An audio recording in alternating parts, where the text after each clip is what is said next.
यहाँ पर एक अहम खबर अपने नाज़रीन को दें कि army chief general Asim Munir का इंजीनियर डिवीजन हेडक्वार्टर का दौरा। ISPR के मुताबिक आर्मी चीफ ने तुर्की और शाम में पाक आर्मी की इमदादी सरगर्मियों को सराहा है।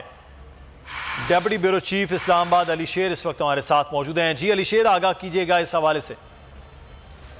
जी बिल्कुल, ISPR के एलामिया के मुताबिक आर्मी चीफ सैयद आसिम मुनीर ने इंजीनियर कोर जो है उसके हेडक्वार्टर का दौरा किया है और वहां पे उन्होंने उन जवानों से मुलाकात की है जिन्होंने शाम और तुर्की में अपने तुर्क भाइयों की ज़लज़ला के दौरान मदद की है, रेस्क्यू किया है, उनको सर्च किया है और खास तौर पे इंजीनियर की जो महारत होती है इस तरह के कामों में, यार उनकी तरबियत होती है कि वो सैलाब, ज़लज़ला और इसी तरह जंगों में उनकी खसूसी तरबियत होती है और ये जो अपनी सलाहियतें वो बुरुएकार लाए हैं तुर्की और शाम में, उसको सराहा है। आर्मी चीफ ने कहा कि जो पाकिस्तान को एक नेक नामी मिली है, हमारी जो टीमें हैं उन्होंने वहाँ पे जो काम किया है उसने पैगाम दिया है कि हम तुर्किया और शाम के जो मुतासरीन ज़लज़ला है उनके साथ हैं। बहुत शुक्रिया अली शेर, हमें तफसीलात। इम्पोर्टेड हुकूमत और उनकी हवारियों की अदलिया के खिलाफ हर्जा सराई, मरियम नवाज की अदलिया और फाजिल जज साहिबान पर शदीद तनकीद। इस घिनौनी साजिश को बेनकाब करने पर बोल को एक दफा फिर